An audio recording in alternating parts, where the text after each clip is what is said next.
Hey, what's up, guys? I hope all of you are doing well, and thank you for joining me today for your daily dose of Star Wars. Rian Johnson recently did an interview where he was talking about Rey's parents, and he said that that information wasn't important to the story he was telling. But we need to know. We, as die-hard Star Wars fans, want to know who Rey is related to, and we want to know why she is related to them, and we want to know how she is related to them. I would even settle at this point for just knowing who she is so that I can either be right or wrong and make peace with that and finally at least have an answer. We all know that The Force Awakens was a generic Star Wars movie that you can say that Rey is related to any of the main characters you wish to do so. You can say that she's related to Luke, Han, Obi-Wan, and put together a list of facts including plot points, visual similarities, speculation, and have a full theory that can support your Rey idea.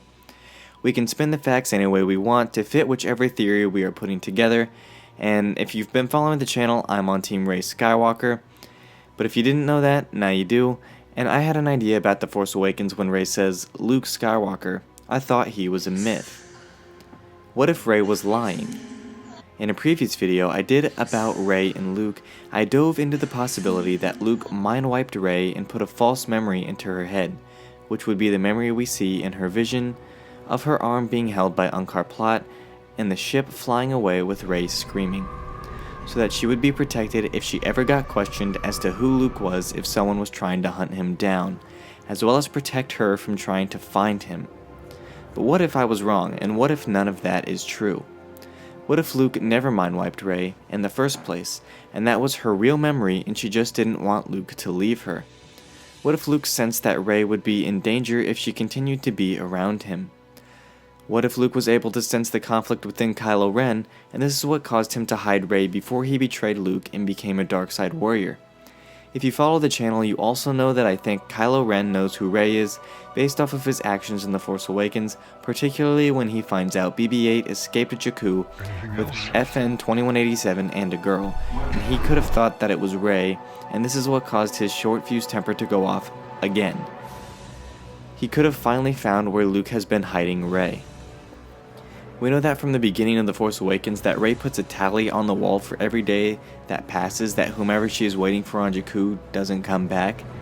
We just assume that she's waiting for her parents, and she could be, but what if she's really just waiting for Luke, her father, to come back, and that was the location that they said that they would meet when Luke sensed the time was right? I know there have to be some of you who are thinking, Luke would never leave Rey with Unkar Plutt on Jakku. What if he didn't though? What if he just had to leave and he said, I have a friend on the way to keep an eye on you, and that friend was explorer Lor San Tekka. He could watch over Rey just as Obi-Wan watched over Luke in the original trilogy. From a distance. Lor San Tekka would have been one to be on the hunt down list from the First Order, and he was, because he had connections to Luke. If it was obvious that Lor San Tekka was watching over Rey, then she would have been on the First Order's hunt down kill list too. But since Kylo Ren didn't know where she was, he wasn't looking for her when he arrived on Jakku, and instead just looking for Lor San Tekka. When Rey meets Finn, and Finn tells Rey that BB-8 has a map that leads straight to Luke Skywalker, Rey's eyes light up. Trying to hide her excitement, she tells Finn she thought Luke was a myth. When Rey is really thinking, I can go to him and stop waiting for him to come back to me. Luke, however, probably told her not to come find him under any circumstances, and when she tells Finn she has to get back to Jakku, this is because she can't decide whether or not she should obey Luke's orders and wait for him to come back to Jakku. But while she keeps trying to get back to Jakku, the Living Force keeps interrupting her plans and it continues to push her towards Luke.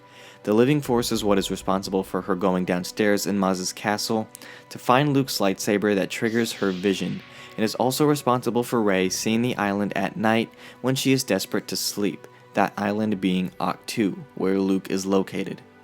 Rey could have been desperate to sleep because she and Luke could have been having a Darth Vader-Luke Empire moment where they are communicating telepathically, and this was Luke's way of telling Rey that he is okay.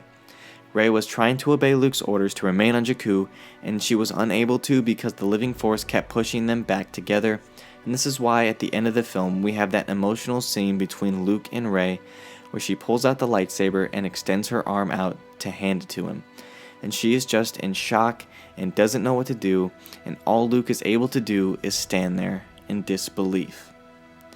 Mark Hamill has talked about Luke doing things that he never saw his character doing up until he read the script for The Last Jedi, and what I talk about in this video very well could be some of those unexpected things that Mark Hamill never thought Luke would be doing.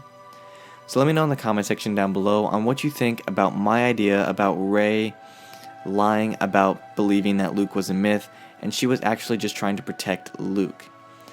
Thank you guys for watching. If you enjoyed the video and you like what you saw, give this video a thumbs up and subscribe to the channel for more videos like this one. If you're a daily coffee drinker and want to be the first to know when a new video goes live, hit that bell down there to get a notification to your smartphone whenever I upload a new video. Thank you guys for watching, and as always, keep loving Star Wars.